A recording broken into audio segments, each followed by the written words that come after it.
Hello and welcome back to the 3+1 podcast, where we talk about people, politics, and pop culture. And today in politics, we are talking about the results of the 2024 Iowa caucus, where former president of these United States, Donald John Trump, has won a resounding victory over his primary challengers. MSNBC called it early.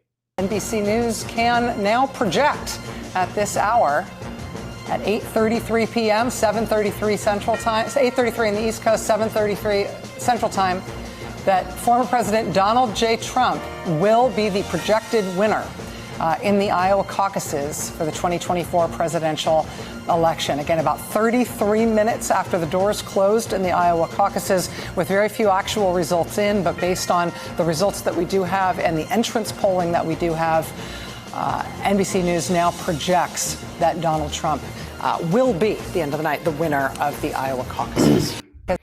And this morning, it seems as though Trump knew himself that he had this victory in the bag. We're going to have a great night and a fantastic place.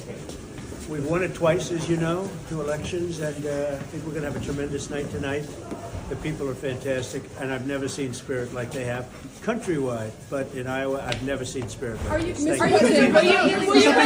And note, what our former president said was inaccurate. He did not win the Iowa caucus in 2016. That went to Senator Ted Cruz. Although many were not surprised by the results of the Iowa caucuses, there were some of us out here who held out hope that this former president of ours would not have fared so strongly in the Buckeye State. Although he did.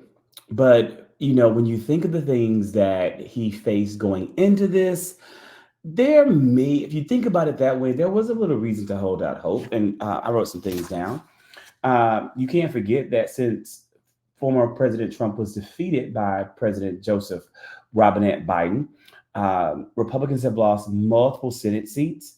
They've lost multiple U.S. House of Representative seats, but people that Donald Trump endorsed, they did not win. They haven't fared well since 2020. And there have been numerous scandals in the Republican Party that in some ways President Trump's people that he helped get elected in 2016 and 2018 were a part of. So I think there was a reason that some of us, would have held out hope. He's been criminally indicted 4 times and he's facing 91 criminal charges. So that's why I held out hope that there would have been a smaller margin of victory in the Buckeye State. But ultimately, there was no reason for hope because he won with a resounding victory. He won the Iowa caucus by more than 50% of the votes. Florida Governor Ron DeSantis came in second, while former South Carolina Governor Nikki Haley was a very close third, not to Donald Trump, but to Ron DeSantis. Fourth place finisher Vivek Ramaswamy has officially dropped out of the race. Now, I saw this first on CNN. Field is going to look like. I am being told by an official that Vivek Ramaswamy is suspending his campaign. He has just informed his staff and his team that he is going to do so after tonight's Iowa caucuses. That means he will no longer be in this race. Of course, a question of who he endorses. He is certainly someone who is going after Trump voters as well. You saw the former president attacking him in recent days because he was worried he could cut into his margins in Iowa, but then praising him after that decisive victory in Iowa earlier. But yes, we are still waiting to hear from him. But I am told that Vivek Ramaswamy has indeed suspended his presidential campaign. Also want to congratulate Vivek because he did a hell of a job. He came from 0 and he's got a big percent, probably 8%, almost 8%. And that's an amazing job. They all did. They're all very smart people, very capable people. And then I saw this portion of Vivek's concession speech. We are going to suspend this presidential campaign. And this is going to have to be, there is no path for me to be the next president absent things that we don't want to see happen in this country. And I think that I am very worried for our country. I think we are skating on thin ice as a nation. Now, his turnout was far lower than what he had hoped for, although his spend was far less than the other candidates. Nikki Haley actually spent the most money in this primary in the state of Iowa. Some would say that's disappointing considering the fact that she came in third, not second. Now, earlier on Caucus Day, Ramaswamy addressed rumors that he invested in a company that made the dreaded COVID vaccine. And he actually did invest in this company. Take a look at what he had to say. I think we're having a late surge here in Iowa. And the best sign is the attacks and the desperate smear attempts just keep going up. The latest one is that I invested in a company, one of the hundreds of companies I've invested in, that develops lipid nanoparticles. That company did. Accurate. Well, guess what? Lipid nanoparticles are these just chemicals that are used for a wide range of things. Some for medicine, some for vaccines, a wide range of things. And it turns out that company is suing Moderna because Moderna is one of the many companies that stole its technology to make the COVID vaccine, one of the 1,000 components that went into the COVID vaccine. So that's the story.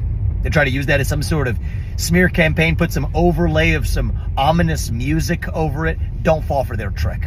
We can't play these games. We have a country to save tonight, and I'm asking you to get out there and do the right thing for our country. Vote for me at the Iowa Caucus. That's what I'm asking for. Don't fall for the tricks, and you know you're smart enough to see through that. If they're coming throwing the spaghetti on the wall, you know what that means. Stick it to the establishment and actually vote for me. Thanks. I guess those who are angry about the COVID vaccine still prefer their ivermectin. I mean, I don't know Iowa Republicans that well. What I do know is that Nikki Haley is currently in New Hampshire, and I'm going to continue to follow that, and I'll be right back here to talk about those results when they come in. There is a scheduled New Hampshire primary debate for later in the week. I am not certain that that's still going to happen. I would assume that it will happen, and I also assume that former President Donald Trump will not be there. He will not be going to Iowa like Nikki Haley has already gone to. I mean, he will not be going to New Hampshire like Nikki Haley has already gone to New Hampshire, because tomorrow he's going to be back in court where he will find out how much money he owes Jean Carroll for the libel for. That's where he's going to be. I want to know, what are your thoughts about the Iowa caucus, and does this even matter on a grand scale? Is this any way an indication of Republican sentiments around this country? Let me know what you think in the comment sections. Do me a favor, of course, please like, share, and most importantly, subscribe to the channel. This is going to be continuous and regular content, and I want you to be blessed, be well, and no matter what, keep pushing forward.